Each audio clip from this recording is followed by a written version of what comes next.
And welcome once again to the Sports Skillet Radio Show. We want to thank you for taking time out of your day to join us. We really do appreciate it. Reminder, you can always go back and rewatch any portion of the show if you miss it. You can also join us all the time on our social media accounts: Twitter, Instagram, Facebook, YouTube. You know the websites and everything. Also, check out sportskillerradio.com. We got our Twitter feed working overtime with all the latest and greatest sports news show updates. We've got great articles from Mike Nebbia up there as well, so you want to check them out. So head over to sportskillerradio.com. Also, check out our friends at the Heat Ratio. We want to thank them for hosting us as well.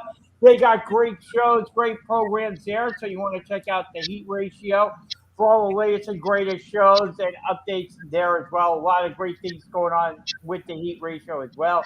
As always, I am Jay. I am joined on the show this week by Mike Nebbia, my brother Jeff Fellner, and the coach, Shane McGowan.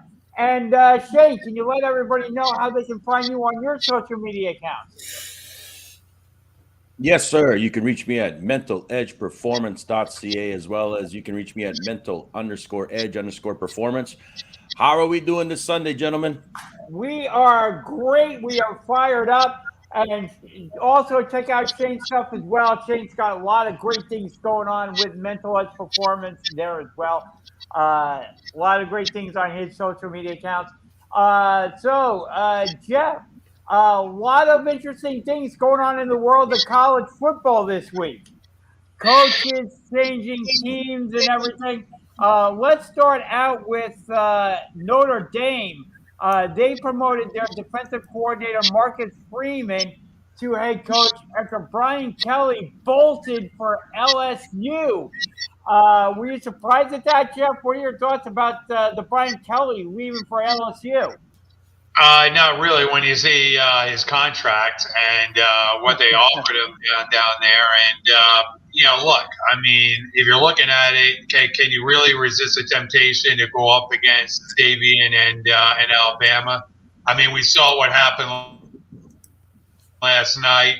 We saw them obviously come out and basically destroy Georgia in a blowout for the SEC. I think there are coaches out there that want to, test their mettle, obviously, against Sabian and Alabama. And, it's no surprise, here's Alabama back. We're going to find out around noon, the exact for the playoff coming up in just a little bit over an hour. We'll figure, we'll see under an hour, the order of the playoff. Yeah, we kind of know the teams that are in it at this point. So, we're just looking at the order, and we'll see what happens. But look, do I think that LSU needed to make a move? Obviously, and they went out and they got a pretty darn good coach. I mean, let's be honest. So, congratulations to them, and he's going to have to get to work and start recruiting and start getting that program up and running. That's the way it goes. I mean, we're seeing what's happened with Harbaugh in Michigan. I mean, we're seeing what's happened up there, in the north. So, it's that's college football right now. You have some realignment going on. You have some things going on right now in college football that's kind of moving around. Some teams, coaches moving around, and so forth. So it's going to be some interesting times as we go forward here.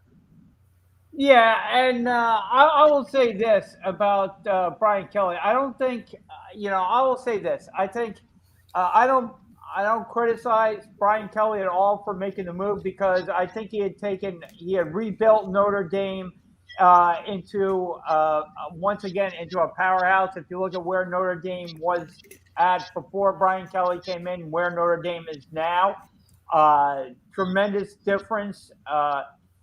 And where Notre Dame is at now, I will say this: I don't think you can criticize with college football players holding out of bowl games, looking forward to their NFL careers. You look at that. You look at players now transferring from one program to another.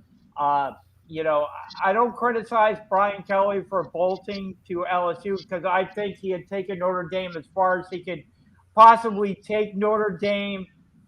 At this point, when you look at the recruits that he was getting there, he was probably always going to be, and I think you'll agree with me, Jeff.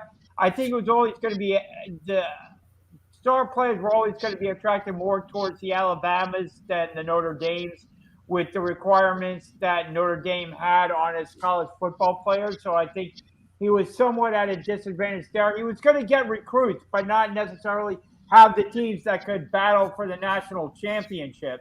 He was always going to probably lose out to your Alabamas there.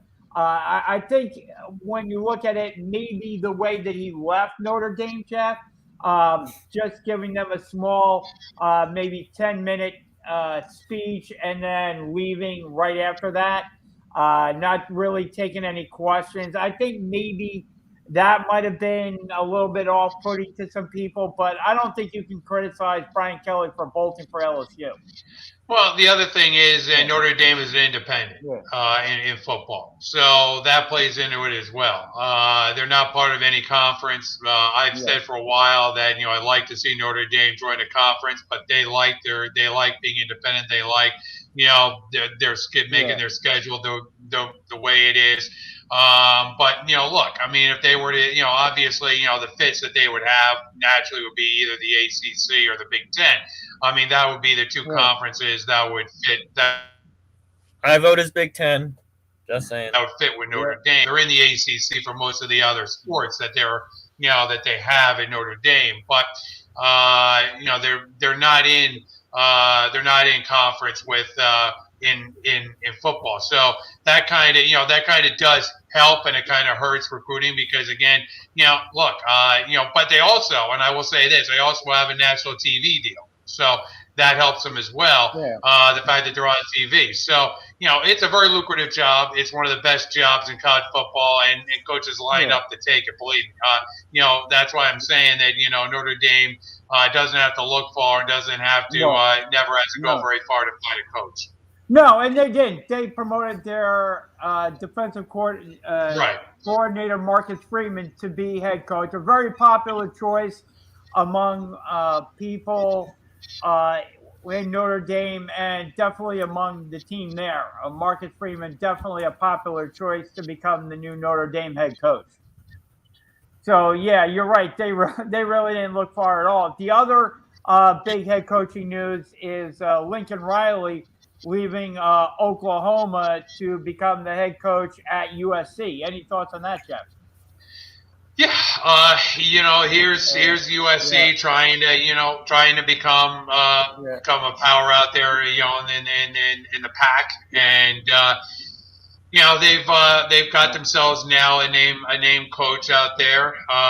Oklahoma, obviously. I always look at the Big 12, and it's a conference that sort of sits behind the Big 10 or Big 12 and the SEC. And the ACC to a limited margin, but you have these conferences that sort of have their pecking order, and but again, it's a lucrative place to be. You're out there in sunny California. You can do some decent recruiting out there, so it's a decent move, I think, for them, and hopefully USC can find some success. I mean, I always think college football is a little bit better when USC is a little bit better. When Pete Carroll was out there, USC was definitely a power team. But since Pete Carroll left, I mean,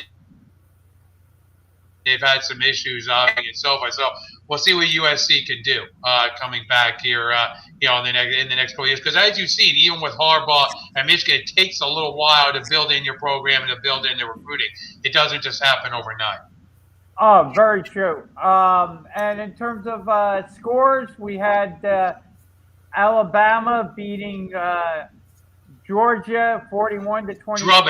Drubbing them 41-24. Not even close there. We had Big Ten title game, number 2 Michigan, number 13 Iowa 42-3. Wasn't even close there. Number one team in the land, Jay. Michigan, number one. They're going to come out. They'll be number one now. You really think so, huh? Absolutely. Well, the number one team lost. I mean, they're no longer undefeated. True. So, with Georgia losing, Michigan will definitely vault up now to number one in the playoffs. So we know the order of teams. We know, we know the teams that are now in the playoff. We just have to, look at the order and see what's going on. But we know obviously Michigan will likely be number one. Then you'll have Alabama. You'll have Georgia. And I'm missing one. Cincy. Cincinnati. Cincy, thank you. Yep. They'll probably be number 4. So that's really the order that's my I think we're looking team. at here for the playoff. That's my sleeper team, Cincy. I'm telling you. Go with Cincinnati, yeah. Yeah. They pulled it off. They're just that sleeping team. I'll tell you what, Coach. I'm just salivating over a possible Saban-Harbaugh matchup here. Yeah. Everybody is. That's like a dream matchup. That's like a dream matchup, Coach. If you can get, Saban against Harbaugh. Yep. And like I said, under the bright lights for the first time in how bloody long, you know what I mean? I think it's almost a farewell ending in some ways too, if they could get that to happen. You know what I mean? Because you need this on two teams that have Michigan done everything for how many years to get themselves to this point to finally face that Alabama team that has dominated for so many years and have produced so many players to the NFL and everything like that. You know what I mean? And I'll say this too, on the Michigan side, this just upped the stock of those players at Michigan going to the NFL as well. You know what I mean? Whenever you get to a bowl game, all eyes from those scouts are looking at these guys and stuff. So I think, honestly, it'd be a very, very good situation if they could get that to transform and happen. And I think it's needed as well. Yeah. Any thoughts on the college football situation, Mike? We already know the teams that are going to be in it. I'm projecting the order of the college football playoff will be Michigan's going to be number 1. Then we got Alabama at 2. We'll have Georgia at 3 and Cincinnati at 4. Yep. I would tend to agree with you. And Jeff, when you look at the job that Nick Saban has done this year with his team, you have to realize he had to replace 8 of the top 38 picks in the NFL draft from years ago. I mean, what he continues to do in Alabama is just simply amazing, Jeff.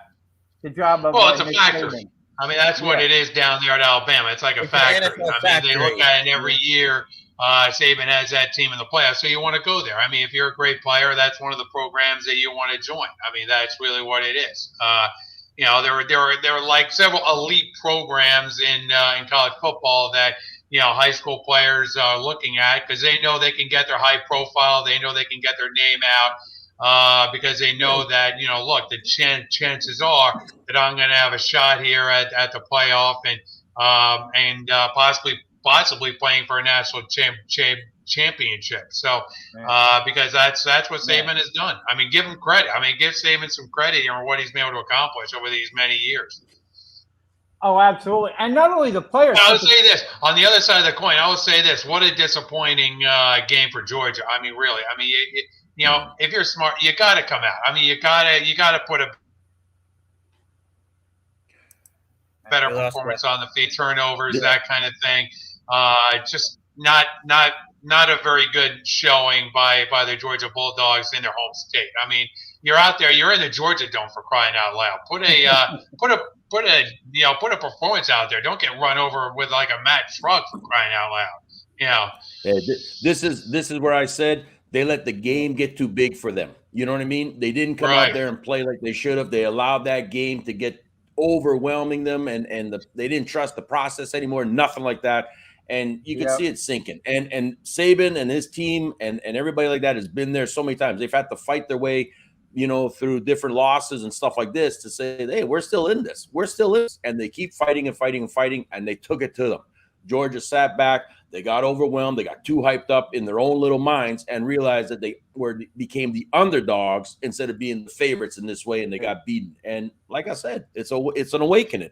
Now we're going to see what happens. Now you're going to see what type of Georgia team can come out and play upon these rankings that are going to be up there next. Are you going to be ticked off enough to say that's it? We still want this? Or are you going to just keep filtering down and lose?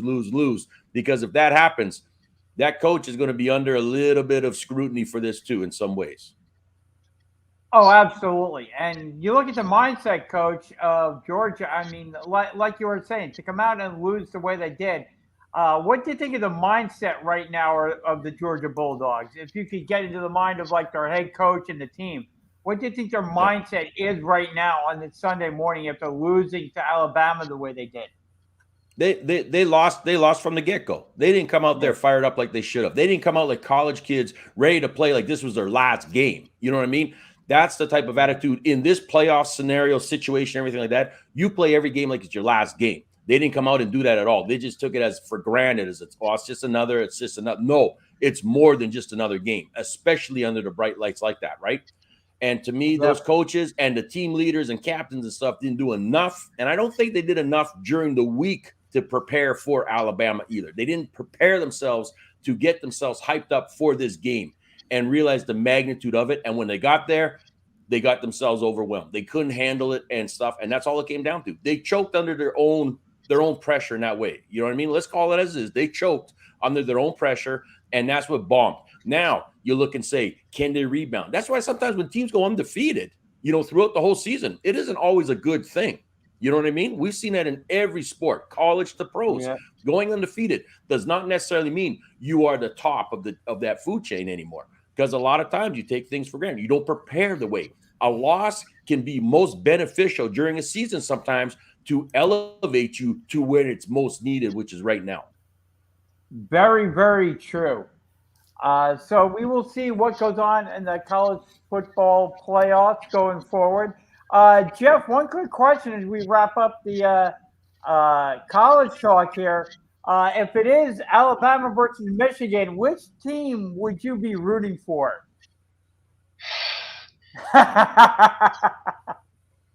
I had to ask you that question, Jeff. Roll. I got it. On the other hand, look, I got to give Harbaugh credit. I mean, I really do. I mean, heck of a season. I mean, really. I mean, you look at this. You look at the program.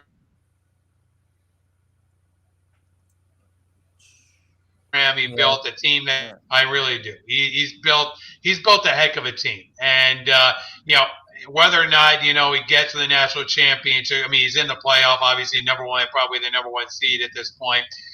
Whether he gets to a national championship, wins a national championship with Michigan, I mean, that's obviously the dream. I mean, Michigan, obviously that was their dream when they hired him. Is to bring a national championship to Michigan. That's why you hire a coach like that out of the pros, is to is to bring a national championship there, and that's his goal. Hey, it's going to be a fight. I mean, all these teams are worthy of winning a championship that are in there. I mean, we have to see, as Coach said, how does Georgia bounce back? How does Cincinnati play coming into the playoff?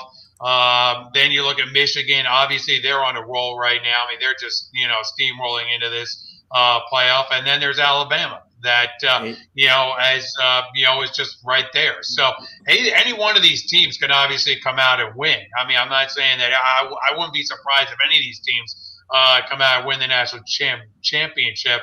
Look, Michigan wins. Congratulations. But I like to see that matchup just because that's going to bring a lot of eyeballs, obviously, to that game. There were a lot of ratings. Saban against Harbaugh. I mean, you have two big time programs facing each other. So that's the dream matchup that they have in this playoff. If you're if you're a network, I mean, you want to see Michigan against Alabama.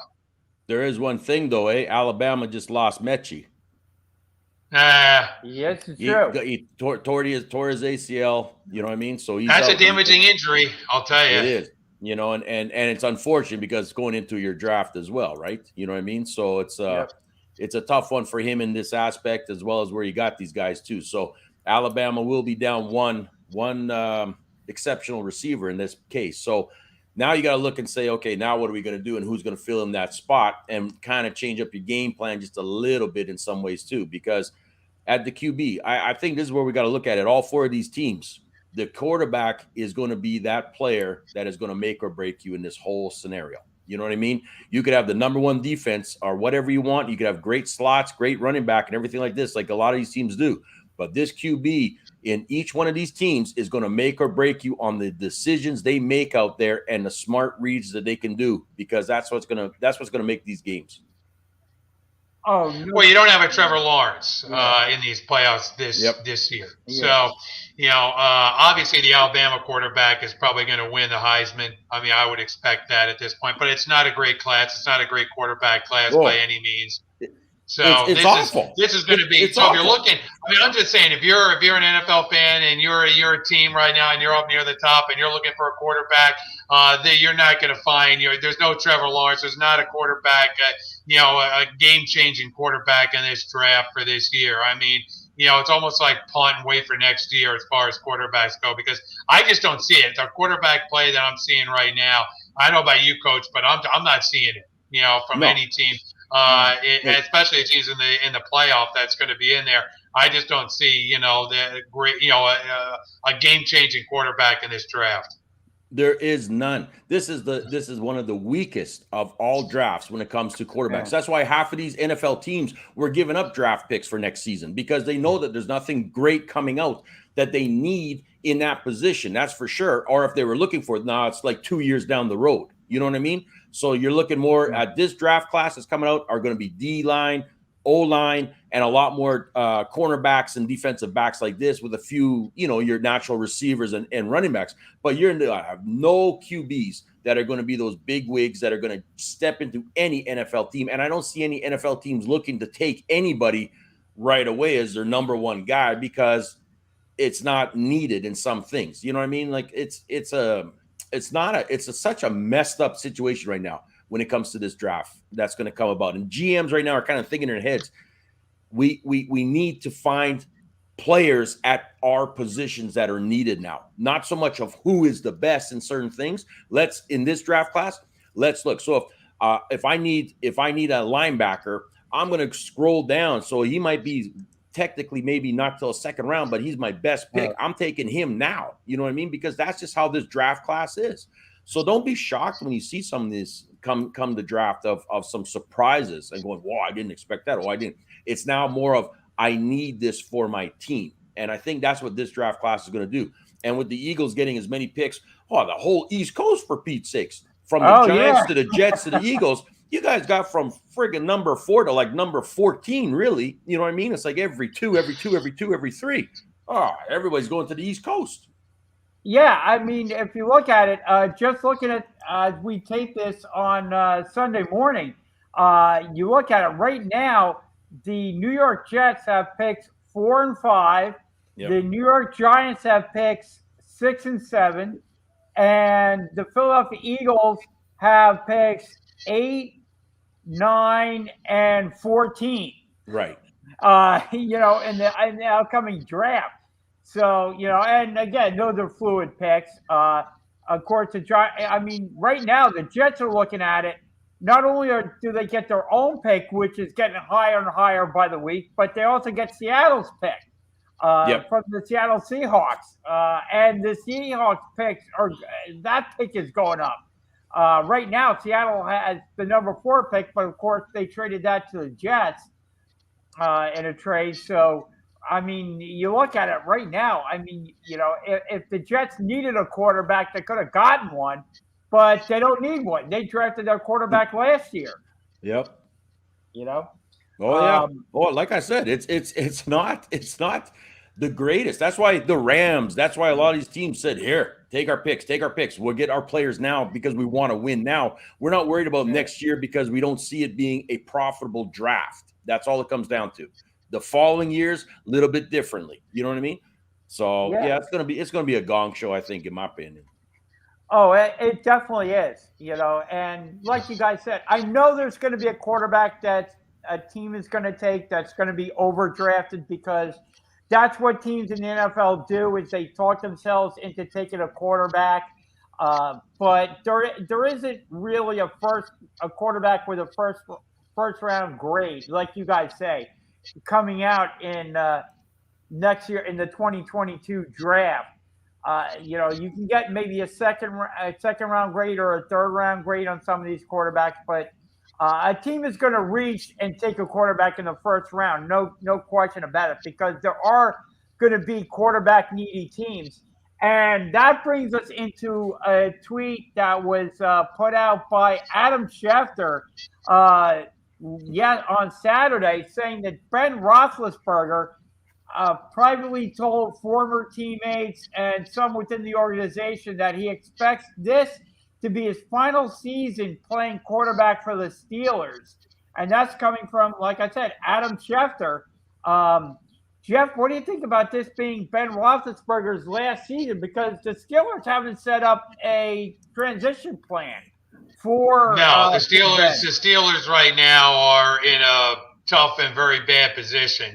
That division is obviously, the Steelers could be, set back for a while here because, they need to find a quarterback. And a quarterback isn't coming quick unless they want to, go the free agent route, or they want to find a quarterback in that vein and bring in somebody to temporarily kind of hold the job until they can find their next Ben Roethlisberger. Obviously, for Roethlisberger, we'll see him in the Hall of Fame, obviously, first ballot Hall of Famer, obviously. But, for the Steelers, that doesn't, do anything for the Steelers. And, look, for Mike Tomlin, you gotta wonder. I mean, what have they been doing the last several years to prepare, obviously, for Ben Roethlisberger, retiring? They had to know that it was coming, and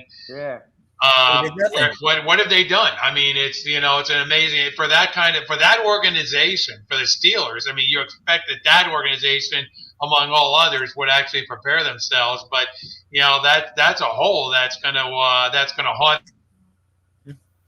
them for several years in that division, because you have teams in that division that are going to leapfrog them and be light years ahead of them for the next several years. Yeah, I mean, Coach, right now we've got, as far as the Pittsburgh Steelers go, their backup quarterbacks are Mason Rudolph and Dwayne Haskins. I don't see either one of those guys succeeding Ben Roethlisberger as their franchise quarterback. Especially Haskins. That guy's a ticking time bomb. Yeah, exactly. Exactly, Mike. It's absolutely ridiculous that Pittsburgh knew you signed Ben for one more year. That was it. So what were you expecting? Are you expecting some miracle trade to happen? Are you expecting some, established quarterback to be free agent and saying, well, I guess we'll get them, so they're going to take over and stuff? I mean, you're right. The thought process just went out the door. They did not plan for this properly at all. And whether you thought that even if Pittsburgh had a snip of making it further and getting, say, close in conference titles and things like that, you would have brought Ben back again for another year, which makes no sense at all either. You know what I mean? So they did not, from last season, the loyalty crap and all this stuff was not smart. Look, you got to be smarter than that. This is a business. You need to get the right people in place and things like that. They should have said bye-bye Ben last season and brought in somebody now to take over. Hell, maybe Cam could have been playing for them then. Who knows? You know what I mean? Like I said, there's so many different things that could happen. But I think if Pittsburgh's relying on thinking, well, maybe we'll get Aaron Rodgers because his contract's up, or maybe we'll get somebody like this. Yeah. Right? You know what I mean? Is that really going to happen? I mean, look at Aaron kind of controls his own destiny. And if Aaron isn't going to get himself another shiny ring, I don't think he's going to be going to some other teams. You know what I mean? That's what he's looking for. He wants that shiny ring. Yeah. And Mike, you look at the division, you already have franchise quarterbacks within that division. You have Joe Burrow with the Cincinnati Bengals. You have Baker Mayfield. Now, I will say this. That brings up the other question is, Baker Mayfield with the Cleveland Browns, are they going to pay him like, what, 21 or whatever $1 million and pick up his fifth-year option? who knows what the Browns' decision is going to be on Baker Mayfield. That's a decision that they have to make as well within that division. But right now, Baker Mayfield is the starting quarterback with Cleveland. Will they go forward with Baker? But Mike, you look at that division. If they do go forward with Baker, then you do have Baker Mayfield. You have Joe Burrow. We know who the quarterback is on the Baltimore Ravens. So those three teams may have their starting quarterbacks already in place, and who knows who's going to be the quarterback of Pittsburgh. I don't know if I see Russell Wilson going from the Seahawks to the Steelers. I don't know whether that would be a move that he would make. I think if he moves out of Seattle, I think he would move more to a bigger city, just because of his wife. I think it would maybe New York or a major city. I don't see him going to Pittsburgh, although that would be an interesting situation if he would go to Pittsburgh. But those three teams in the division may like I said, Cleveland may be the one team that may be up in the air, but already have their franchise quarterbacks in place. And Pittsburgh, who knows who their quarterback would be. Yeah, who knows who Pittsburgh's quarterback will be come September 22. You take a look at Cleveland, you take a look at Baltimore and Cincinnati. They've already got their franchise quarterbacks in place. Russell Wilson's not coming to Pittsburgh. No. I don't think he goes to the Jets. I think he'll go to a New York team. That would be the Giants. Nice. There you go, Mike. I'd be all over a Russell Wilson jersey if he were to come to the Giants. I would be all over a Russell Wilson jersey. No question about it. If he were to come to the Giants. Yeah. So Aaron Rodgers ain't coming to Pittsburgh. I think he'll stay in Green Bay just for a chance at the Super Bowl ring. Yeah, I mean, and you wonder what the asking price would be for for like a Russell Wilson or an Aaron Rodgers or a quarterback like that a team may be moving on from and starting their rebuilding process. That would be they're probably asking for quite a haul, Jeff. Oh, absolutely. Yeah. I mean, the price tag is going to be high. Your future. Yeah, exactly. Yeah, I mean, but if you're Pittsburgh, you may have to do it. Right now, Pittsburgh is sitting on the 16th pick in the draft. We'll see what happens with that pick, if it rises or falls going forward. But, that's a situation where if you're Seattle, you don't have a first-round pick this year. So maybe even if you get a mid-round pick, and, of course, some others for Russell Wilson, maybe you take that. Because Russell Wilson didn't look too great in his last game, Jeff.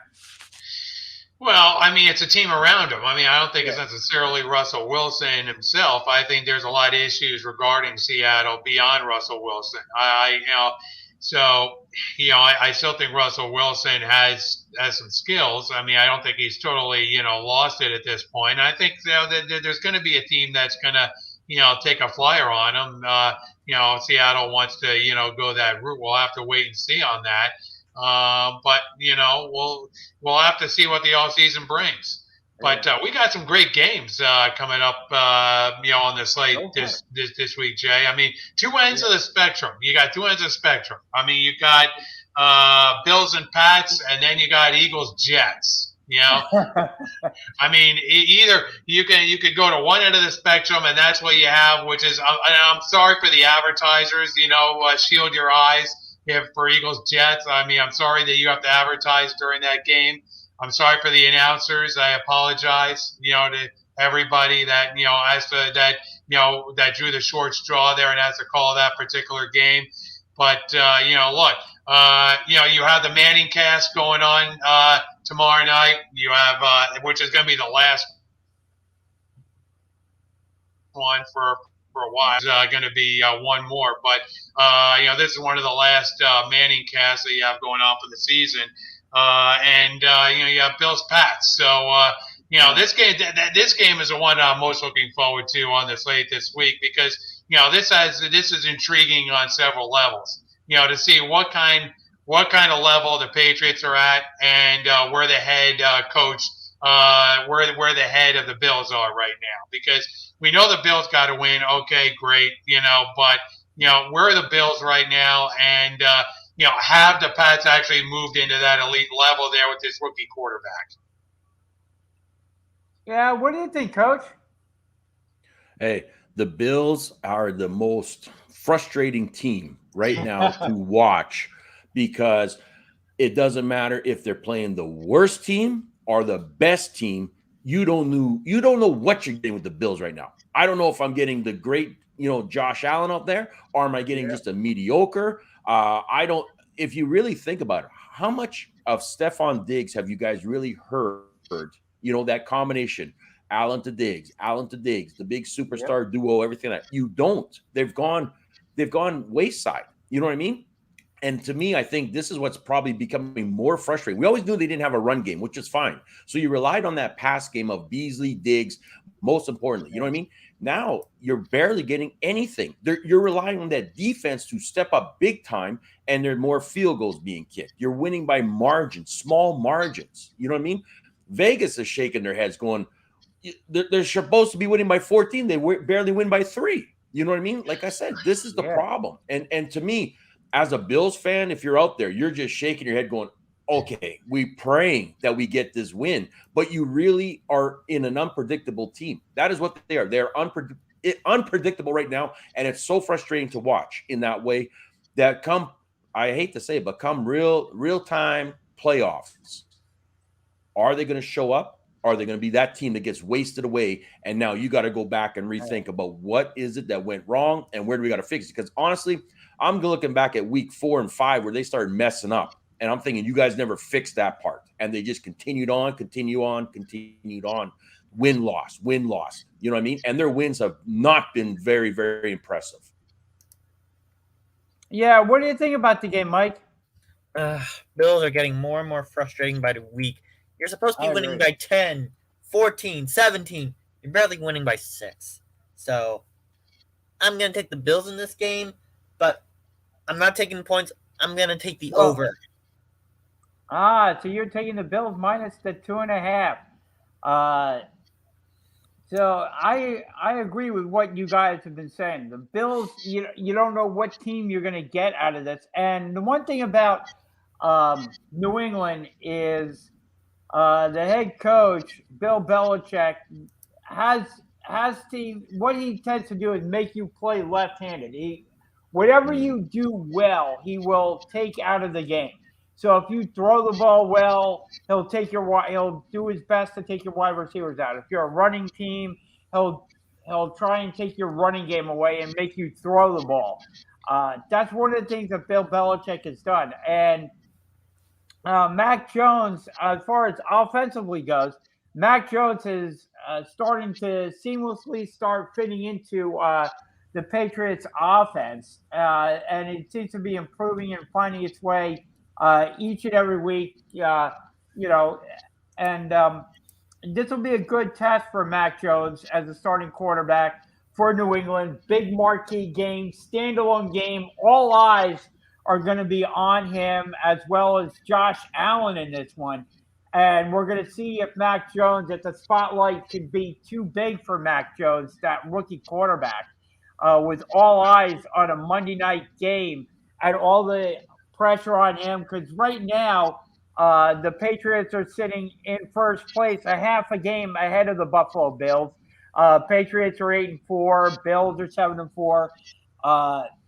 Big winning streak by New England. They've won 6 in a row and 5-0 in their last 5. I mean, so New England is coming into this game with a lot of momentum. Bills right now, not quite as much momentum, only having 1-1 and are 3-2 in their last 5.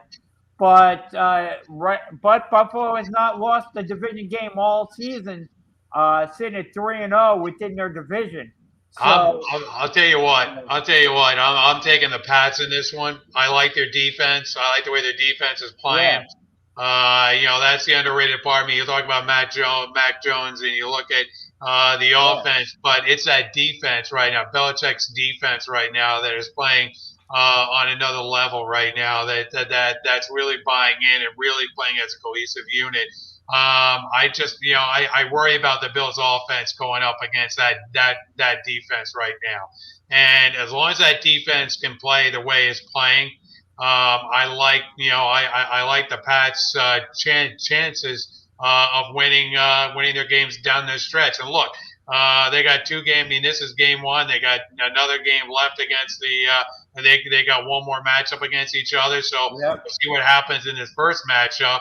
Right now, the way these teams are going, the inconsistency, as we talked about, of the Bills, I like the Pats in this game on Monday night. Yep. And you mentioned, Jeff, the opposite end of the spectrum with the Eagles facing the New York Jets. Shield your eyes. Up in the Meadowlands. And it looks as though Minshew Mania may start in Philadelphia as Gardner Minshew looks to take the helm and be the starting quarterback of the Philadelphia Eagles in this one, with their starting quarterback currently nursing an ankle injury. I'm going to go right out and say it. I would not be surprised if the Jets won this game. I'll be perfectly frank with you. With the amount of injuries the Eagles have right now, you're going to be running an entirely different offense, more of a, I will say, like a traditional offense, because Gardner Minshew is not a scrambling quarterback by any stretch of the imagination. He's more of your pocket type quarterback. He can move around a little bit, but he's more of your pocket quarterback, Jeff. And we'll see. And Nick Sirianni, in my mind, did not call a good game last week. He hasn't called one all year. No, But remember, these are the Jets. Okay, remember, these are the New York Football Jets who could screw up a 1-car funeral. Okay, so that's what I'm saying. Both these teams, somebody could, just fall into a win here. One of these teams is just going to fall into something. I mean, that's what it is. One of these teams is going to roll out of bed and win this game. I mean, that's really what it is, because neither one of these teams are, in my opinion, are worth a grain of salt right now. So it's just a matter of, who can play better on this given Sunday, in my opinion. In this game, I mean, because that's what I'm saying. This game is just ugly. Heads I win, tails you lose. I mean, that's really what it's going to come down to, right? Yeah. Now let me ask you this, Jay. Do you think this might be a Miles Sanders game then? Because if they got to run the ball, because you don't have a QB that can take off, can Miles Sanders now be that guy who may have that breakout game that people have always wanted to see this season come out of Philly? Possibly. I kind of look at this more of a Kenneth Gainwell game, because I hate to say it, but if you look at the Eagles running backs, Jordan Howard is going to be out again. Miles Sanders has been nursing an injury. Boston Scott really didn't practice much at all this week. He's nursing coming off it's a shame. COVID. It's really a shame, Jay, because you can run on Salah's defense. I mean, you can run on this defense a little bit. I mean, that's the thing.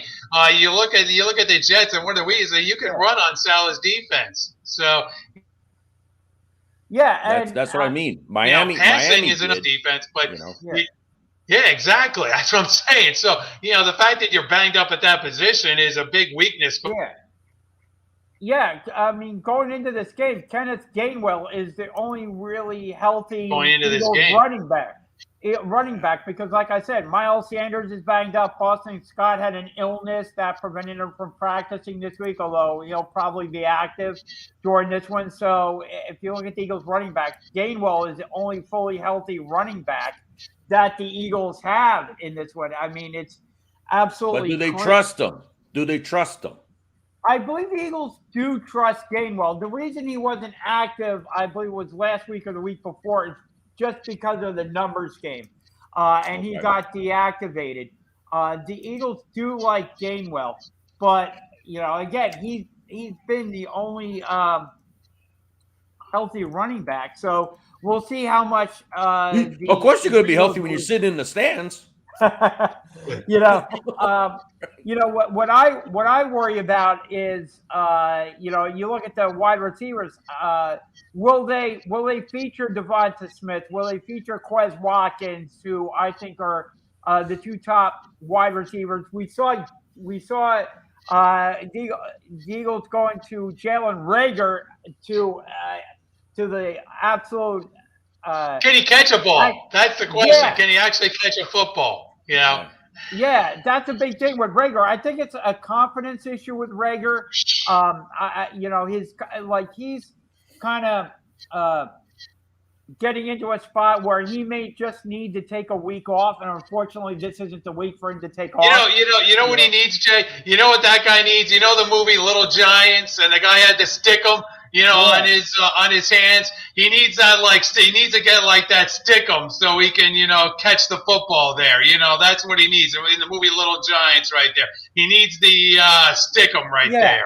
Yeah, and he's getting into that Nelson Aguilar category where Doug Peterson literally sat Aguilar down for a week and allowed him to just and I think it's a mindset, Coach, that can happen with some players. You get into this mindset where your confidence is shaken, and I think that's where Reagor is. I just think he may need a week off to just kind of relax, decompress, no stress on him, and then come back after that and see what he can offer the Eagles, because he's not offering the Eagles anything at this point. No. But here's the thing. No question about it. Go ahead, Jeff. Go ahead, Jeff. I wanted to say, just shifting to another game in the division, the biggest game in the division right now. Dallas obviously won on Thursday night, so that puts Washington obviously on the hot seat now because, look, this division could be over, next weekend if Dallas beats Washington. I mean, that division is over. But Washington can keep pace, or Washington has to keep pace, and there's another team in the West, in the AFC West, that's trying to keep pace out in that division, with the Chiefs, and that is your Las Vegas Raiders, as they take on Washington. This is, if it's not the Bills and Pats, this is the second most curious game of the weekend, seeing the Raiders obviously take on the Washington Redskins. This is huge on both aspects. I should say. Exactly, because not only that, but you've also got Denver who's playing, and you got the Chargers as well, who are all in the mix with this KC team. You know what I mean? So Vegas Raiders got a big task of, we need to keep winning to stay in the mix. Washington as well is in that same. Their mind is like, hey, you know what? We want the conference. We want this title and stuff. So they're on the heels of Dallas. And then you got Giants who are still playing around somehow, doing something, you know what I mean, causing chaos and havoc, you know what I mean? Yeah. So like I said, honestly, these divisions are so close. It's like incredible. It was funny because they were breaking it down to this week on Inside NFL Insiders. And we said, okay, what happens if we get 3 teams that are identical right to the bitter end?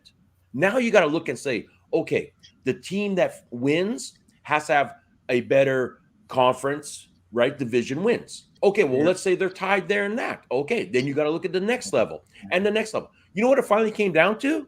The old school coin toss. And you're thinking to yourself going, oh my God, I'd have a heart attack knowing that if my Vegas Raiders got to play and it's got to be through a coin toss, are you nuts? You know what I mean? Because my luck ain't going to be on our side for that one. I can see that. You know what I mean? But that's what I'm saying. That's how close when it comes to these games that people don't realize, like, it's so finicky. And with all these teams so close the way they are, it's just going to be right to the bitter end. That's why you cannot afford to take your foot off the gas right now at any stage. Absolutely. I completely agree. And, you look at some of these games, you might think that they don't have playoff implications, but they do. Absolutely. They do. They do. That's why it is so important winning in your division. That's why Washington, after this game with Raiders, Washington's got how many in their division that they need to at least say, man, we need to win these ones. We need to win these ones because, like I said, it's going to come down to your division in so many ways. Well, Washington's in like the same position the Bills are. I mean, they got 2 games against the Cowboys coming up. Obviously, the Bills have 2 games against the Pats, counting this weekend. So, you look at these divisions. These division games are going to decide this thing. I mean, that's really what it is. And because there's so many division games in these conferences that haven't been played yet, we're in December, which is kind of crazy. I mean, you think there would have been more division games played by now, but here we are in December. Look, I don't know about the Raiders. I have a hard time picking the Raiders because they're like up and down. I mean, they're like, one week, okay, they're great. The next week they're not. It's a tough thing, picking the Raiders. Washington had a big win, obviously, over Tampa. So you look at them; they've had, some big wins there. So this game is really hard to pick at this point to see who's going to come out on top in this matchup. It's really a pick-em. It is, and that's what I mean. I give Washington a lot of credit and respect of the way that they've been playing defensively, even with a couple of guys banged up. Heineke has probably been playing his best football these last few weeks. Smart football, which is all you want from your quarterback in this way. He's not giving up that ball. He's making the right reads, the right decisions. And my Raiders are down. I'm down there in Waller now as well. You know what I mean? So like I said, it's going to be tough in this way. Carr has been playing great. If you look at his stats, this guy is in one of the top tiers of QBs right now with his passing and everything like that. Defense has to play. And this is what it's going to come down to. And I'm saying right now, this is not going to be a blowout win. This is going to be that field goal type of a game, I think, that's going to win this game for you. And it's going to go either way. But it's just going to depend who's going to show up and how these guys are going to play. But like I said, they're both need these wins, and I think that's when desperate teams are going to start playing a lot more desperately. And who do you like in the other matchup in the division out west there, Shane? Do you think Denver has it in them to upset Pat Mahomes? You know what? You're playing in Denver, though, right? Or are you playing in KC? That's why KC. They're playing in KC, so I have to give this advantage to KC because it is in KC, this one. I mean, weather I don't think matters because both of them are used to the outdoors and the cold anyways. But Bridgewater is not playing well at all, and if Locke is the guy who's out there, he at least is going to take off a little bit, but they're banged up. Their running back is banged up. They don't have Gordon out there for them, so they're relying on Williams to take over. Kelsey has the drops, you know what I mean? He can't get himself going either. So like I said, but again, KC's also that smart team with Andy Reid saying, listen, we got Chargers on our heels, we got Raiders on our heels, and we got Broncos on our heels. We need to win. So I don't expect them to kind of let down their fans in KC, honestly. I think they're going to take this one. Yeah, what do you think about that game, Mike? Okay, so I think Kansas City's going to take this one. Mahomes is just too big of a challenge for the Denver Broncos, despite both teams being used to the cold weather in cities like Kansas City, where the game's being played. I think the Kansas City crowd is going to take a toll on Bridgewater, which will allow Patrick Mahomes to run roughshod over the Denver defense. Look for Kansas City to win this. I'm going to take Kansas City, the points, and the over. Gotcha. A game I wanted to bring up, too, took place on Thursday night. We had the Dallas Cowboys beating the New Orleans Saints 27-17. Jeff, what was your opinion on Taysom Hill in that one? We have Jameis Winston currently out for the season on the Saints. But they recently gave. Well, you talk about. I'll just say this. Talk about. The Saints right now. I mean, they need a quarterback. I mean, let's just say, let's put it out there. They're going to be in the same boat as Pittsburgh. I mean, because you lose these Hall of Fame quarterbacks. It's not easily to replace them. And Pittsburgh's going to find it's not easy replacing Ben Roethlisberger. Well, guess what? It's not easy replacing Drew Brees. Newsflash. And look, the Saints are in a division with Tampa and Tampa Tom. So that's a problem into and of itself. But the Saints right now, I mean, they have issues. They're banged up. I mean, we know that, and their running back was out and so forth. So they're an injury-riddled team, and just didn't play well by any stretch of the imagination. I didn't think they played that well, to be quite honest. But hey, when you're facing a team like that, it's kind of hey, they were able to come out. They got the win they needed. They really needed that win, and they got it. But they're not running the football well at all. Not that anybody against the same defense, but except the Eagles, which managed to do it. But I mean, it's that's just to me. I look at I still wonder what the Cowboys. I mean, I look at a lot of these teams as a question mark, and I'm still wondering what the Cowboys are, because you look at the NFC right now, and it's really you got the three-headed monster right there. But I'm wondering about Arizona. Obviously, Arizona's coming off a bye week. They loaded up on turkey. Congratulations. They're coming off a bye week, and they come off and they play the Bears, so they get another bye week. Just playing the Bears for crying out loud. So congratulations to them. So it's like 2 bye weeks in a row for the Cardinals. So congratulations to them. So they're still going to be riding high out there west, unless the Bears can come up with something spectacular. Spectacular effort there to beat Arizona. But you got the three-headed monster in the NFC right now that's out there. You got Green Bay, you got Arizona. So it's that's what you have. At this point. So. And we have to see. I mean, that's what I'm saying. That there's going to be some upsets in these playoffs coming up here, because I have a lot of question marks on a lot of these teams. Now, the biggest one is really Dallas, because Dallas should be playing as Troy Aikman pointed out, on the broadcast, Dallas should be playing a heck of a lot better than they are. There's a lot more talent on this team than how they're playing right now. But heck. Congratulations, to the defensive coordinator coming in and subbing, for the head coach and getting a win there. Yep. And the other news that broke this week is Antonio Brown getting suspended for 3 games. There's a shock. Yeah, exactly. Right. For not adhering to the vaccination protocols from the NFL and the NFL Players Association, allegedly had a fake vaccination card. Is the reason he allegedly got suspended for 3 games. Why am I not surprised? Yeah, with this guy again, along with 2 other players, gets suspended for 3 games. Now here's the curious thing: he was going to be out for 2 of those 3 games, nursing an injury. So really, it's only one more additional game that he got. Jeff, I'll ask you: was this a good suspension, bad suspension, not enough? What did you think about the length of the suspension for Antonio?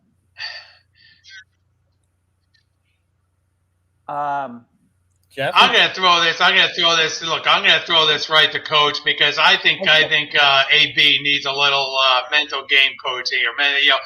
There's something the wires just don't quite fit in the head right now. I mean, I'm trying to, you could try and figure out Antonio Brown, but it's like when you think that he can't do anything more stupid, he does something more stupid. So here you go, Shane. Yeah. No, like I said, I mean, it all comes to leak because of a disgruntled chef, right? That kind of rats him out and things like that. Yep. So you kind of already understand who you're associating with and what you're doing and stuff like that in some ways. But again, too, is my question is still is that okay? So you have a fake vaccination card. Does that mean is he vaccinated or is he not? Still, like to this day, I'm still trying to figure that one out as well, right? So there's still that avenue and things too, or maybe only has 1 shot. I don't know. You know what I mean? This is still stuff that the league needs to look at. But the problem is you're right, is you're playing another game, you're playing another scam, you're trying to do this, you're trying to do that, you know what I mean, underneath the radar of everything. But you know what?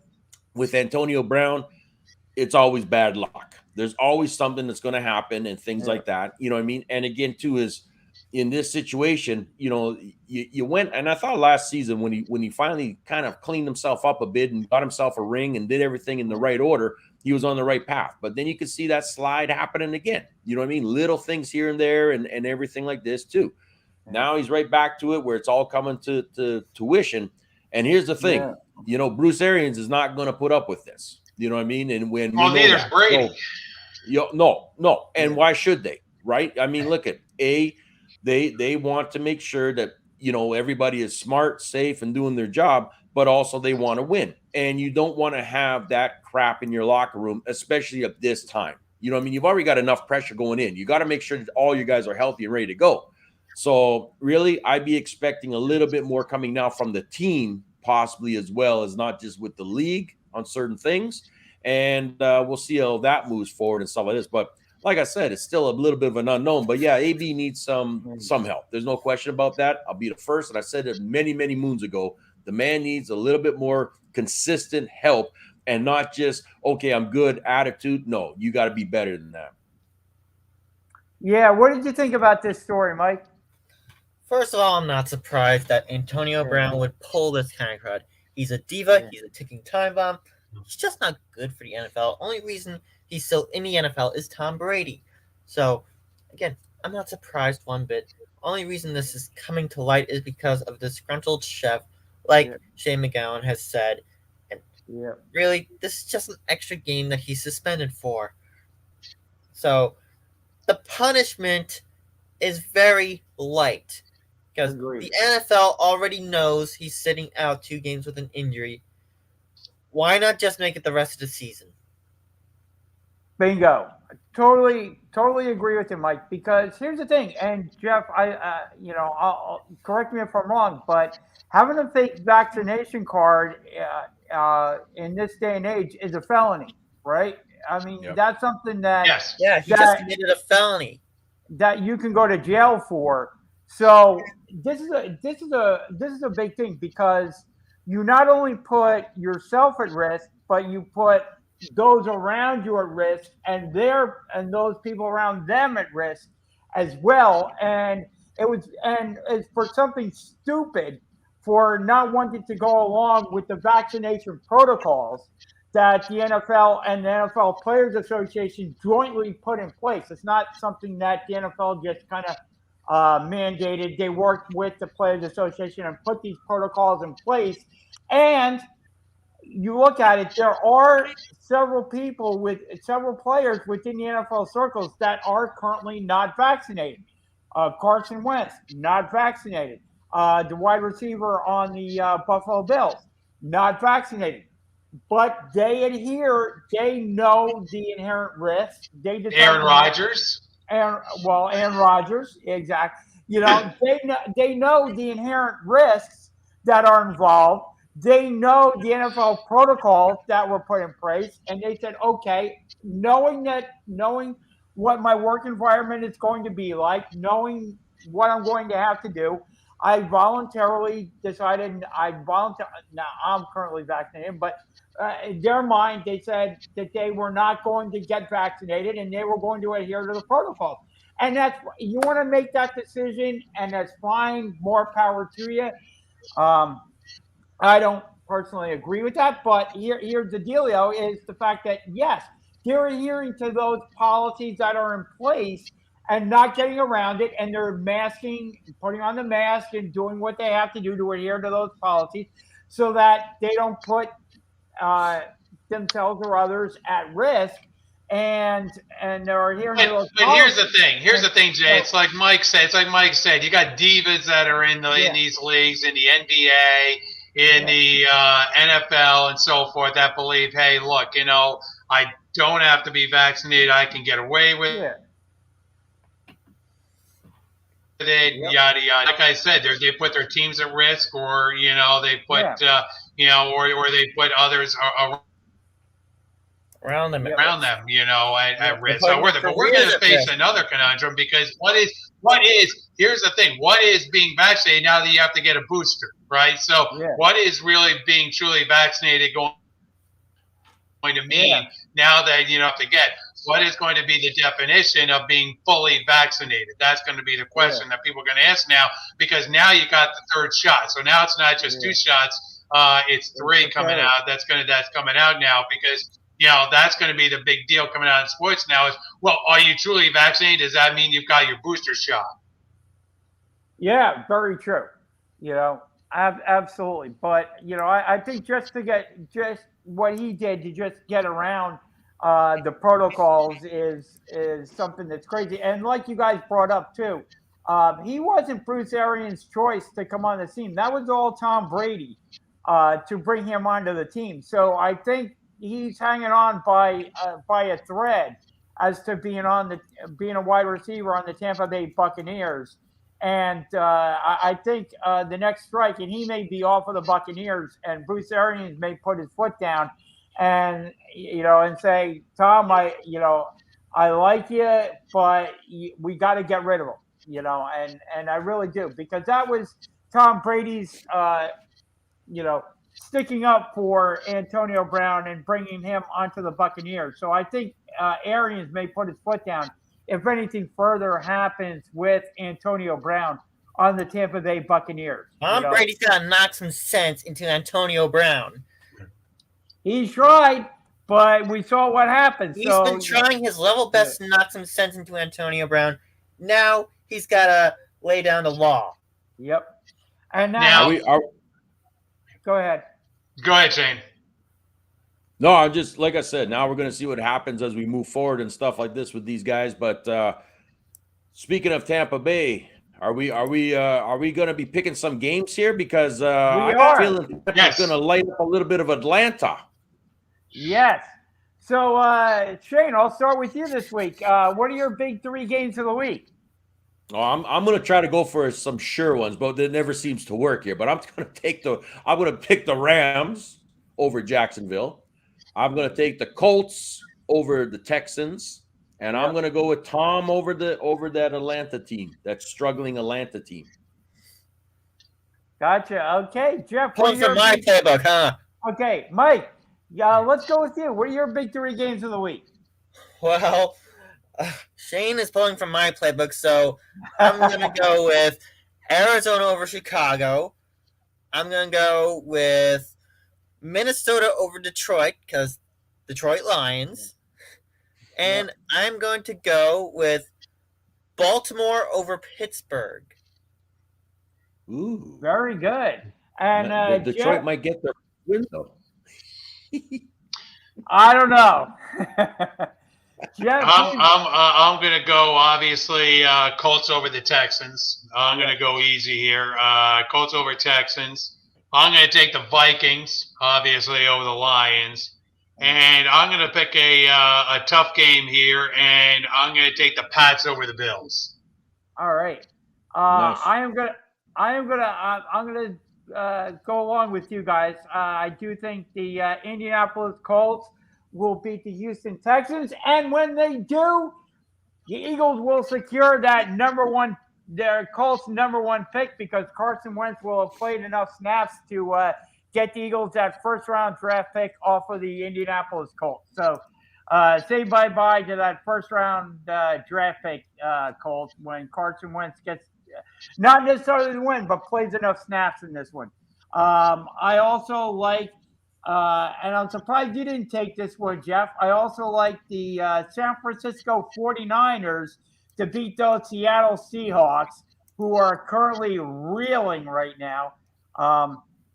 And I also like the Rams at 7-4 to beat the 2-9 Jacksonville Jaguars.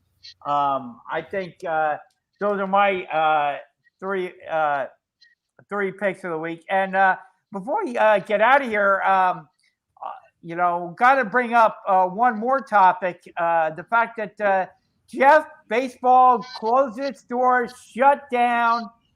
You go onto the websites, there's no emojis or pictures of any current baseball players. Well, you got silhouettes. No pictures or anything like that. They took down Bryce Harper's MVP sign over Citizens Bank Park. The big banner got taken down. Currently, baseball is in a lockout, and we have no idea when this lockout is going to end. I think it's going to be rather lengthy because the two sides can't agree on what color the sky is, let alone on anything else. Jeff, the lockout has begun. No idea when it's going to end. Yeah, no shock that the owners locked out the players. No urgency right now in negotiations. You have Tony Clark obviously in his corner. You got Rob Manfred in his corner, and it seems like the sides are too far apart. But there's a lot more wrong with baseball than just money. I mean, they're arguing over money, and there's enough. As we're seeing with free agency this year, there's enough money to go around. That's the problem. I mean, you look at some of these contracts. I mean, you look at the Mets and what they gave out. You look at what the Texas Rangers are doling out. I mean, you look at what some of these organizations, the contracts these organizations are putting out, and they want to cry that there's a money problem. No. The players are getting their money, and the owners are willing to dole out the money. Yeah. So, to me, look, they just got to find out. They eventually there'll be some urgency into how to quote unquote split up the pie. In terms of give and take here, in terms of the specifics, whether you want to get into free agency and when a player becomes a free agent, so forth and so on, and get into the brass tacks of when a player moves into that arena being eligible for free agency. But there's so much more wrong with this sport. I mean, baseball is really in danger because you know what? Look at the average, the total average around Major League Baseball for this past season was like in the 240s. Baseball, there's no action right now in baseball. And that's really the problem that they have. They got to settle these issues. They got to look between the lines. It's not just off the lines. It's between the lines that baseball's having a problem with, and they got to solve those issues if they really want to get this sport. Or it's going to end up, more of a niche sport. That's what baseball is trending to right now because, look, you go to I don't, I'm a baseball fan, but guess what? I don't want to sit there in the stands and watch nothing. And you're watching grass grow. I mean, that's basically what you're watching right now because there's no action right now. They gotta change some things. Move the mound back. Have an electronic strike zone. Do some things here with the sport to try to change it right now. You're opening up the collective bargaining, fine, do it, but change the product on the field or between the lines. That's what the owner players guys. That's the danger of where this sport is right now. And that's what they have to figure out right now. It's not just splitting up the pot of money that seems to be very plentiful in the sport. It's also the factor between the lines. That's what they need to figure out right now. Yep. What do you think about this, Coach?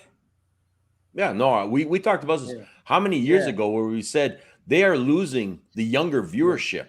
You know what I mean? They're not gaining anything. And now, like I said, from people that have watched this sport for how many decades are also losing that interest as well. So what the heck? But you know what? They complain about the want more money, want more revenue, want more this, want more that. You know what I mean? And things like this. But yet they're not giving you as the fan that entertainment. They're not making it anymore that way. But yet they're trying to draw you in, charge you this, charge you that, more money, more money, more money. But yet you're right. This season, as you said, the decline of the hits and everything like that has just been, it's not there. And so what has to change? You got to look at this. It's not about putting in more camera reviews and things like this. It's about making some actual changes. And again, to us, how are we going to get the young fans? How are we going to get even more organizations, the grassroots, to get more into baseball for the game that should be playing? But you can't. They're not interested. They're going to soccer. They're going to everything else. This is what I'm saying. Baseball is kind of starting to take from that peak where they were and starting to decline it down because they haven't thought outside the box. You know what I mean? And that's their problem. They're not thinking outside the box anymore.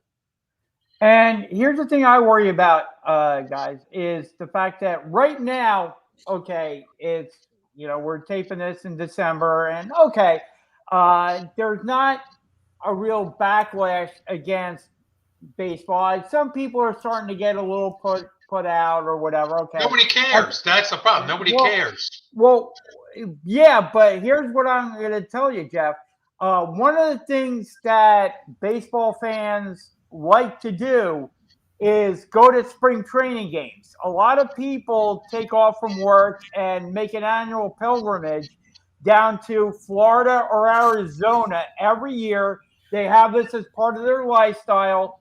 Take a week or a extended weekend or what have you, and put this on their schedule every year. It's you're in February, and I'm going to take a little time off, go down to Florida or Arizona, get into nice warm weather because here in the Northeast and other places you're getting the cold, snow, crappy weather, and all that. And they make an annual trip down to Florida or Arizona. And this 2022, if they don't settle this and they have to cancel or push back spring training, that will annoy a great many people that do this as part of their lifestyle every year. And that will create bad feeling. Right now, okay, I can understand. But you start pushing back the regular season, you start pushing back spring training, and yeah, that's when things will really amp up, I think. Correct me if I'm wrong, Jeff, but people do that. People take off from work and they make their annual trips to spring training every year and look forward to it and get together with family and friends. And if Major League Baseball pushes back spring training, I know the games don't matter, but it's an annual right that some people do, an annual thing. That's when you will hear from the fans. That's when you will hear a boisterous backlash from the fan base about the owners of the players not coming to an agreement. Definitely. What do you think, Mike? If this pushes back spring training, there's going to be backlash against fraud. I've got a bad feeling that this is going to be NHL 2004-05 lockout all over again, but in a different sport. And and if it does go to NHL 04-05 lockout again, Manfred's going to be forced into resignation. I don't think he will be, just because he's the spokesperson for the owners, and similar to Roger Goodell in the NFL, as long as the owners are making money and they can push somebody out there to take the arrows and the pitchforks and everything else for them, they'll do it. So I don't think Manfred will get fired over it, but he will. I mean, he's one of the guys that will feel the backlash from the fan base, no question about it. And since we're talking about baseball, the one thing that can happen is the fact that you can hire a manager during the lockout, because that's on the ownership side. That's on the front office side. So that type of business can be done during the lockout. And Mike, we hear that Joe Espada, the Astros bench coach, Buck Showalter, Matt Quintero, the Tampa Bay's bench coach, Don Kelly, the Pirates bench coach, and Brad Ausmus, who's also a free agent. Buck Showalter, come on, you want Buck? That's the pick. Could be hired by the Mets to become their new manager. Anybody out of that group that you like, Mike? Showalter, Bruce Bochy, we need an experienced manager. Yep. He's also a guy I heard. I gotta say is, who wouldn't want to line up and manage that pitching staff the way that you have that front end? Really. So. Yeah, we got Jacob deGrom and Max Scherzer as our 1-2 punch. Who wouldn't want to line up and manage that duo? Yes, exactly. Yeah. And that kind of surprised me. Usually you get players, signing with teams that have a stable front office, stable manager, a guy that they know. But these free agents signed with the Mets, and, Scherzer signed with the Mets, not knowing who's going to be his pitching coach, not knowing who's going to be his manager. He knew that the pitching coach was set in Jeremy Hefner. Should be, yeah. But not knowing who the manager is going to be. I like Espada, the bench coach for the Astros. I think he might make an interesting choice. Showalter is definitely an interesting choice. As you mentioned, Bochy, if they can get, Yeah, you know, the only problem, hire a former Yankee manager, but they've done it in the past. So what the heck? Why not hire a former Yankee manager?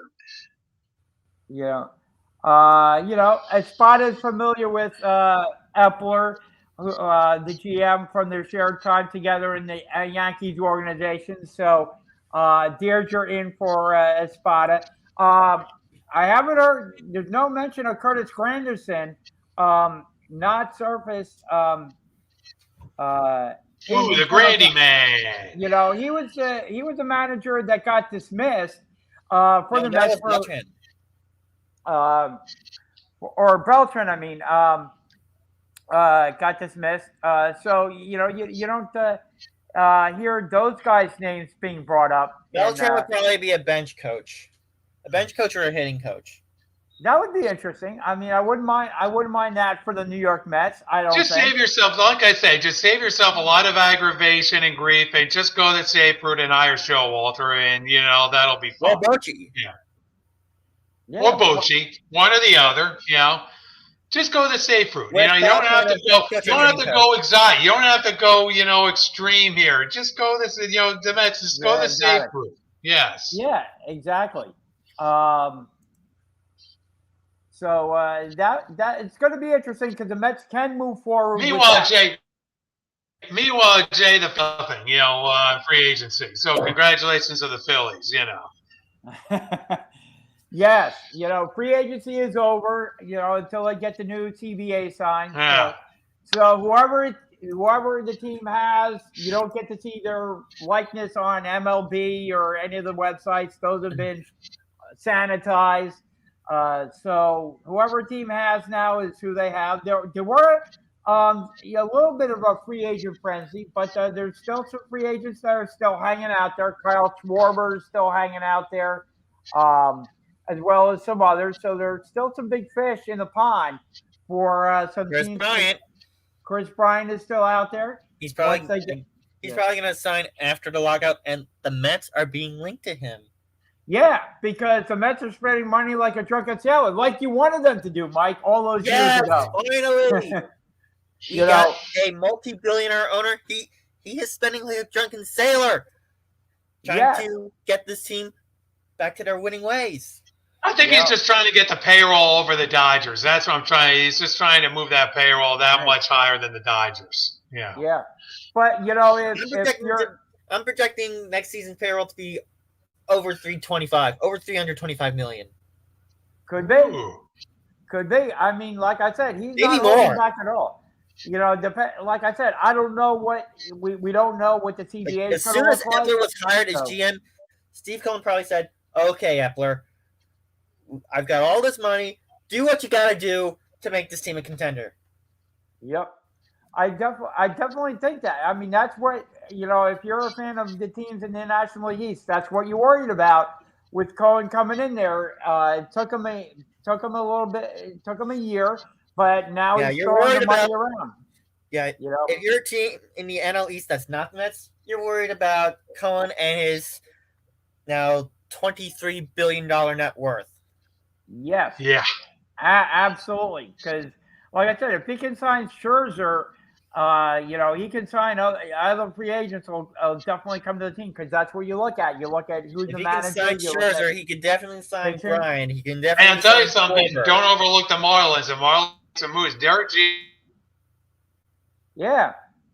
Jeter's making some Miami. Miami's making. I saw some of their free agent moves, and Jeter's making some moves out there. So they're pitching. They got a nice young pitching staff, and they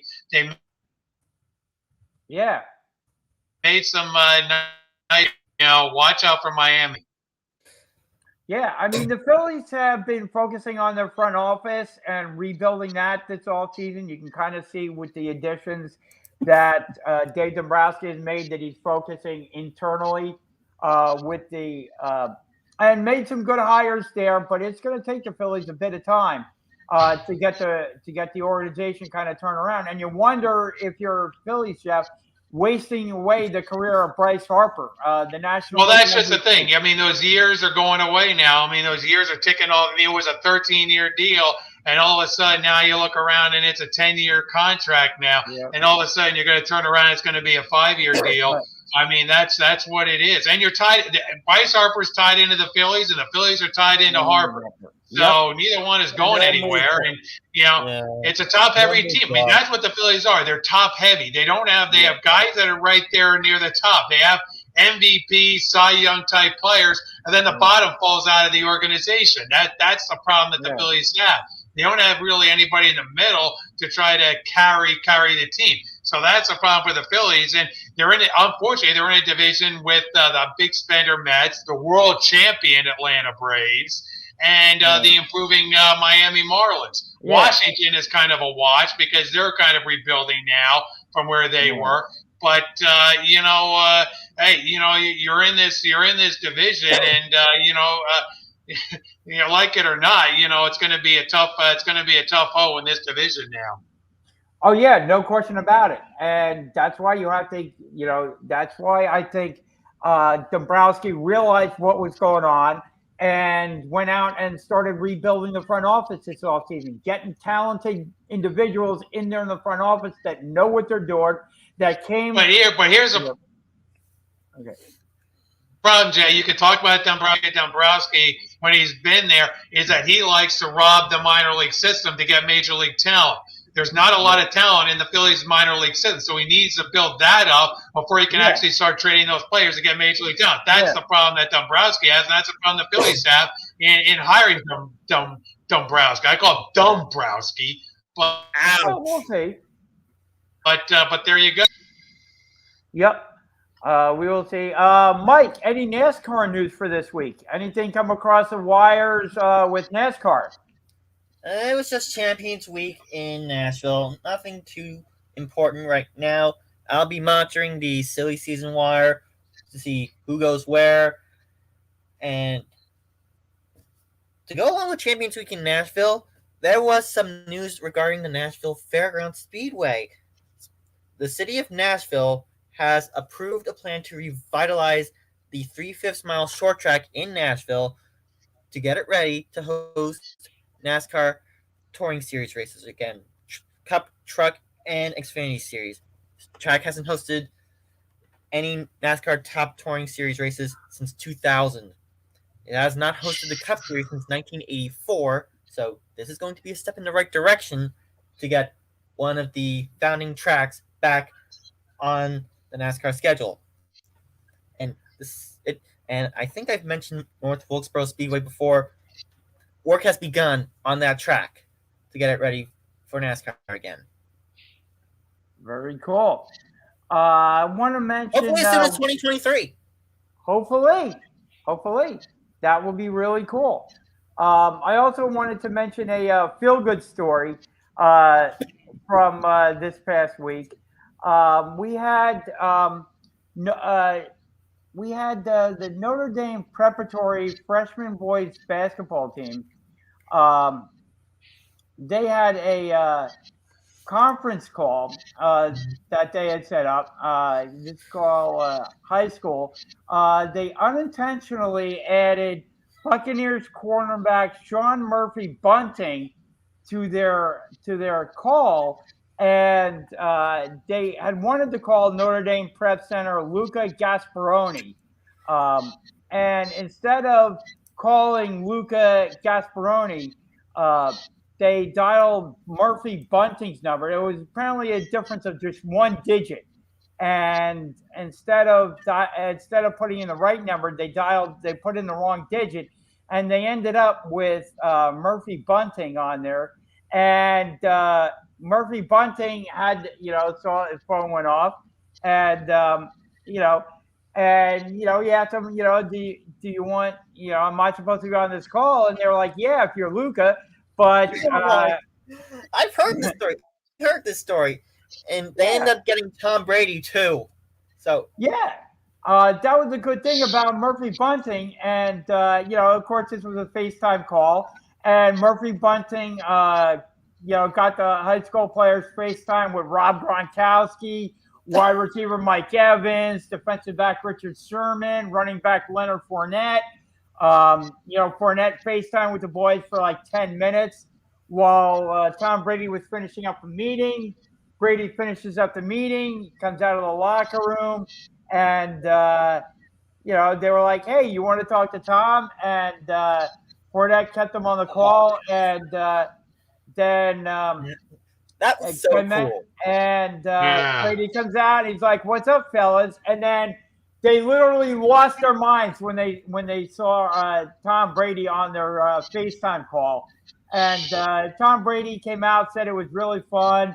It was really good to see all those young kids all hyped up. And Murphy Bunting, came back on the call, told the team to ball out, with the upcoming season, and he swore the players to secrecy, not to give out the player's number, before signing off there. So, it was a really awesome experience for the boys, all over a wrong number. So you never know, you dial the wrong number and you never know who you might get.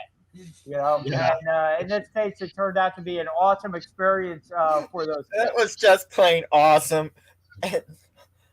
I am sure they'll remember this for the rest of their lives. Oh, no question about it. And hopefully they got it recorded in some way, shape, or form or whatever. But you're absolutely right. It right. actually ended up on World News Tonight. I believe it was Thursday or Friday night. It ended up on World News within New York. Yeah, so that was awesome. Oh, absolutely. I loved reading that story. It was a great job by Murphy Bunting getting the other players on the team involved, and for those guys to actually go on the FaceTime call and talk to the kids and everything. And definitely a great situation, a once-in-a-lifetime experience for those kids. Loved hearing that. Want to remind everybody you can correspond with us on our social media during the show, after the show. We do really appreciate it. We want to thank the coach, Shane McGowan, for joining us. I'll have some wrestling updates for you guys next week as well. So stay tuned for that. Guys, Mike, Jeff, anything that we may have missed that you guys want to talk about before we sign off? Just the fact that we got the official college football rankings. We got the playoff all set. We got Alabama at number 1, Michigan at number 2, Georgia at number 3, and Cincinnati number 4. So a big surprise there that Michigan did not move up to number 1. That's disappointing in my mind, seeing Harbaugh not at number 1, but sticking at number 2, and they put Alabama at number 1. So, congratulations to Saban. So we have Alabama versus Cincinnati, and we got Michigan against Georgia. So we'll see what happens in the playoff between those matchups. So, but that's the official rankings that just came out. So, both those matchups are going to be New Year's Eve on ESPN. So I have a good feeling that Seacrest is going to keep us updated on ABC while he's patrolling Times Square. Yes, that would be a yes. Yep, no question about it. Do you think there was a little home cooking there for Alabama, Jeff, just based off their history, or no?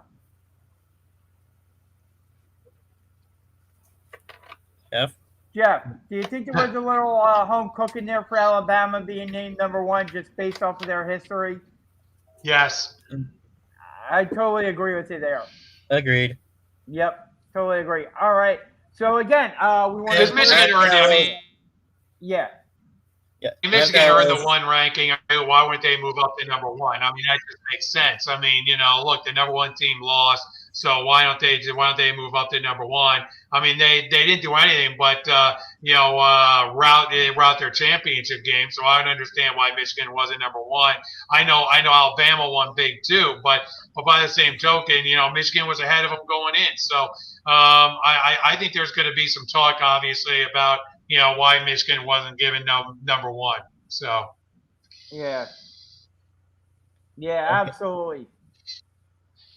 All right. Well, we want to thank everybody. A little shout out too. Today is the birthday of one of my friends, Samantha Jacobson. Happy birthday, Sammy J. I hope you have the most fun possible, in the words of Taylor Swift. And by the way, we should mention, since you put a birthday out there, happy birthday to Kelly Figueroa out there. Her birthday was yesterday. Founding member, obviously, of Sports Skillet. We wish her, obviously, a very happy birthday. Absolutely. Kelly's birthday was on Saturday. Yesterday, yep. Yeah, hopefully she's having an awesome, great, outstanding birthday weekend. Happy birthday, Kelly. Thank you for everything you've done for Sports Skillet Radio over the years. Look forward to hopefully getting you back on the show, an upcoming show. Hopefully we can get Kelly back, but hopefully she is enjoying her birthday weekend. Happy birthday, Kelly. And again, like Mike said, happy birthday, Samantha J. Hopefully she's enjoying her birthday weekend as well. And again, feel free to comment on our social media sites. You can comment during the show. Thanks for Jim Duckworth for joining us this week. We appreciate it. Get the word out. Spread the word about Sports Skillet Radio. We talk about everything and anything in the world of sports. We may have shows coming up during the week as we go forward. You never know. Thank you for the Heat Ratio as well. Check out their full gamut of shows that they have over there on the Heat Ratio as well. Again, head over to sportsskilletradio.com. Check out Mad Mike Sports as well. You got that. And we'll see you again right here next week. Hopefully you have a great week and take care. Enjoy all the sports this week. And we'll see you right back here again next week.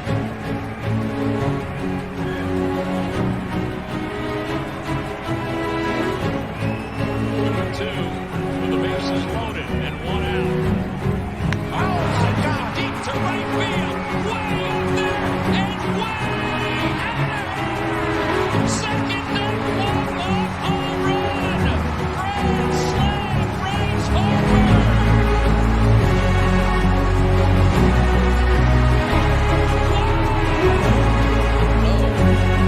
It's been a decided game.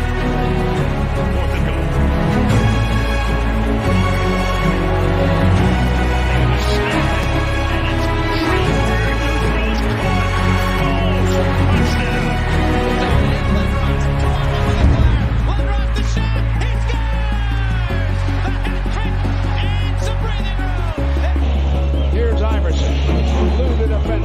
Stays right where Allen wants to go. Wants the baseline. Fade away. Yeah. He's way too good. He steps around, move, and drilled it. And the Sixers are smoking out.